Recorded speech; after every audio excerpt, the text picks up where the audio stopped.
10 नवंबर 2025 की शाम लगभग 7 बजे दिल्ली के लाल किले के पास एक सफेद हुंडई i20 कार में जबरदस्त विस्फोट हुआ। विस्फोट इतना भयंकर था कि आसपास की गाड़ियों में आग लग गई और लोग इधर उधर भागने लगे। आसपास मौजूद लोगों की वीडियो फुटेज में साफ दिख रहा है कि धुआं और आग फैल चुकी थी और हर तरफ अफरा तफरी का माहौल था। शुरुआती रिपोर्टों में कम से कम 8 से 13 लोगों की मौत बताई जा रही है। दर्जनों लोग घायल है। ये आंकड़े लगातार अपडेट हो रहे हैं, लेकिन शुरुआती रेंडरिंग यही कह रही है कि घटना बहुत गंभीर और जानलेवा थी। सूत्रों के हवाले से मिली जानकारी के मुताबिक धमाके में ANFO यानी ammonium nitrate plus fuel oil जैसी रासायनिक सामग्री का इस्तेमाल हुआ है। कुछ रिपोर्टों में RDX या PETN जैसी हाई ग्रेड विस्फोटक सामग्री की संभावना भी बताई गई है, लेकिन इसकी पुष्टि अभी फोरेंसिक रिपोर्ट के बाद ही होगी। AI इनपुट और खुफिया सूत्रों के अनुसार शुरुआती संकेत यही दिखा रहे हैं कि यह संभावित फिदायीन हमला हो सकता है, यानी गाड़ी में विस्फोटक लेकर कोई शख्स सीधे मौके पर आया। लेकिन दूसरी रिपोर्ट में यह भी बताया गया कि विस्फोटक किसी ने गाड़ी में रखकर टाइमर या रिमोट से भी सक्रिय किया गया है। ऐसा भी हो सकता है। इंटेलिजेंस सूत्र बताते हैं कि धमाके से पहले दिल्ली पुलिस और IB के पास कुछ सुराग थे, लेकिन उनकी कार्रवाई समय पर नहीं हुई। यही सबसे बड़ी चूक थी और यहीं से सवाल उठता है कि आखिर सुरक्षा एजेंसियां इतनी संवेदनशील जगह पर इतनी बड़ी चूक कैसे कर सकती हैं। गाड़ी का मालिकाना हक भी विवादित है। शुरुआती रिपोर्ट में गाड़ी के RC पर नाम मोहम्मद सलमान बताया गया। मीडिया ने तुरंत ही इसे धार्मिक एंगल दे दिया, लेकिन सूत्रों के अनुसार गाड़ी को कुछ हफ्ते पहले बेचा गया था और असल में हाल ही में इसे किसी अन्य व्यक्ति ने हैंडल किया था। इंडिया टुडे और अन्य रिपोर्ट के मुताबिक यह गाड़ी 29 अक्टूबर को खरीदी गई और कुछ दिनों तक फरीदाबाद में पार्क रही। 10 नवंबर को इसे दिल्ली ले जाया गया और उसी दिन हुआ धमाका। सूत्रों के हवाले से यह भी पता चला कि कुछ संदिग्धों की पहचान हुई है। पुलवामा के डॉक्टर मुजम्मिल अहमद गनई को फरीदाबाद से गिरफ्तार किया गया है। उसके घर से विस्फोटक सामग्री जब्त की गई है। इसी तरह डॉक्टर अदील मजीद रेदर और कुछ अन्य लोगों को हिरासत में लिया गया है। कुल मिलाकर अब तक 6 से 7 गिरफ्तारियां बताई जा रही हैं। कुछ रिपोर्ट में यह भी जोड़ा गया है कि यह मॉड्यूल जैश ए मोहम्मद से जुड़ा हो सकता है, लेकिन इस पर आधिकारिक पुष्टि नहीं हुई है। मौके पर मिली CCTV और फोरेंसिक सामग्री अभी तक जांच के दौर में है। प्रारंभिक रासायनिक और विश्लेषण और DNA टेस्ट अगले कुछ दिनों में पूरी तस्वीर सामने लाएंगे। इस पूरी घटना ने एक बार फिर सवाल खड़ा कर दिया है, अगर इतनी संवेदनशील जगह पर सुरक्षा इतनी कड़ी थी तो कैसे कोई गाड़ी विस्फोटक लेकर पहुंच गई। ये सिर्फ पुलिस की विफलता नहीं बल्कि इंटेलिजेंस फेलियर है और गृह मंत्री, गृह मंत्रालय, अमित शाह या अन्य अधिकारी अभी तक स्पष्ट जिम्मेदारी लेने से कतराए हैं।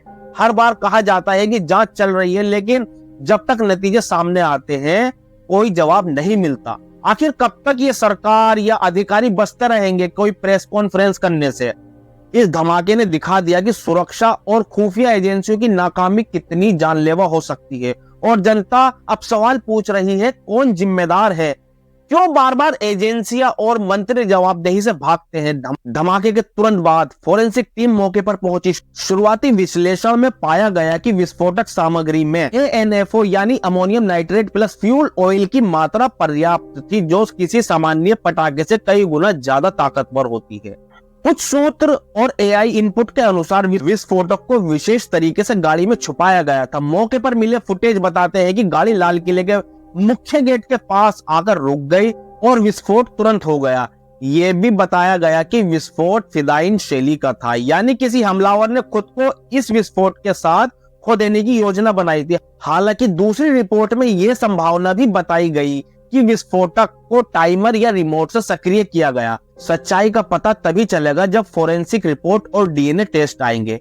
मौके पर मिली CCTV फुटेज में कुछ संदिग्ध व्यक्ति गाड़ी के पास घूमते हुए दिखे, लेकिन अभी तक उनकी पहचान पूरी तरह से नहीं हुई। सूत्रों के हवाले से AI ने कुछ संभावित शख्सों की पहचान सुझाई है, लेकिन आधिकारिक पुष्टि अभी बाकी है।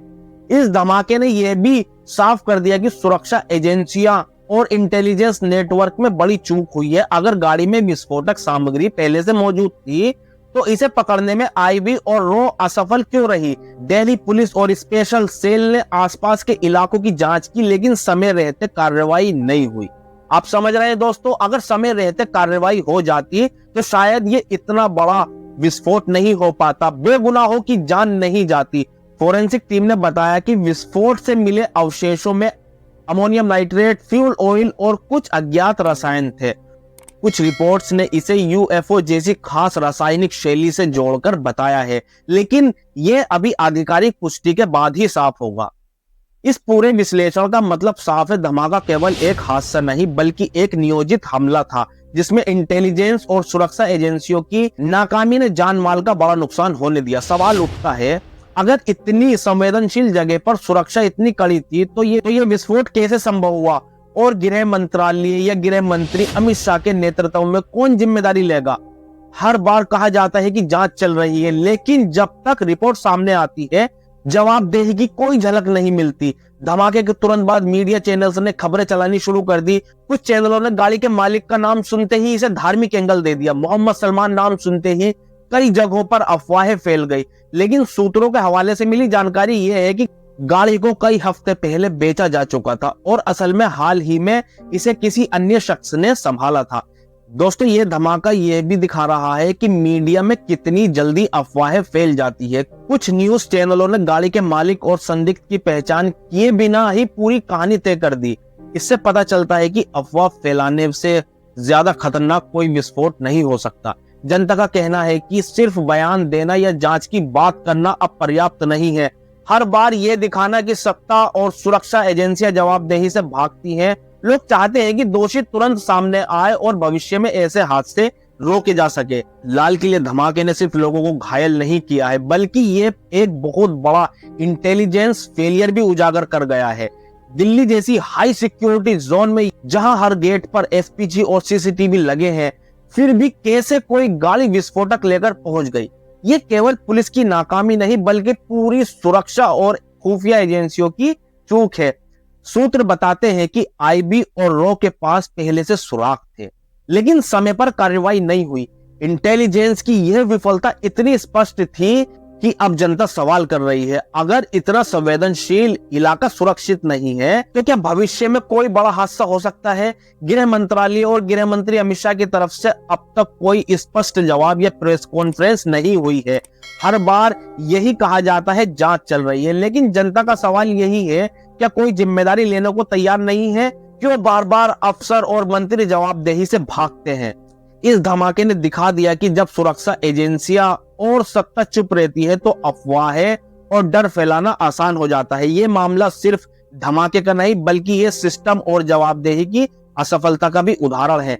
जनता पूछ रही है, अगर किसी छोटे अफसर की गलती से हादसा होता है तो उसे सस्पेंड कर दिया जाता है, लेकिन जब 10 से ज्यादा लोग मारे जाते हैं तो बड़े अधिकारियों की चुप्पी और भागना क्यों सामान्य हो जाता है?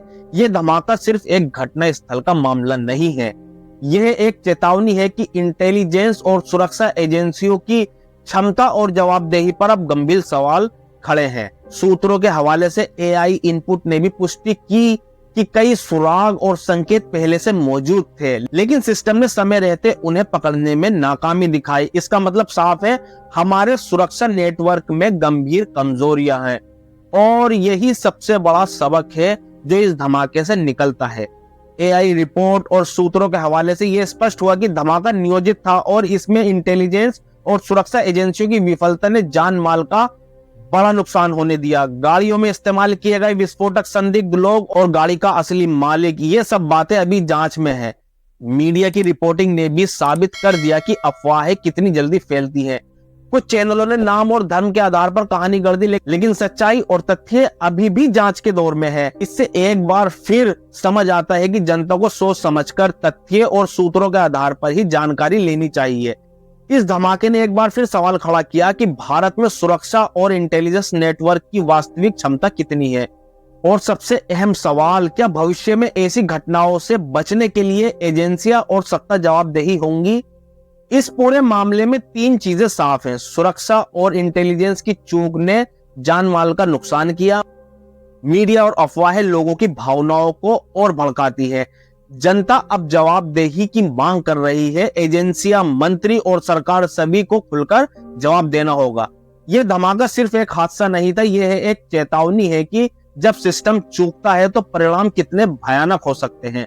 और यही सबक है, सत्य, जवाबदेही और सतर्कता ही हमारे देश की असली सुरक्षा है। जनता को सवाल पूछने और जवाब मांगने का हक है और इसका दबाव ही सिस्टम को सुधारने का एक तरीका है। लाल किला धमाका सिर्फ विस्फोटक का मामला नहीं है, बल्कि इंटेलिजेंस, सुरक्षा और जवाबदेही की असफलता का उदाहरण है। जनता सवाल कर रही है और यही सच्चाई की आवाज है। दोस्तों, अगर आपको वीडियो पसंद आया हो तो इसे ज्यादा से ज्यादा लोगों को शेयर करें, हमारे चैनल को सब्सक्राइब करें ताकि आने वाली वीडियो आप तक पहले पहुंच सके। धन्यवाद।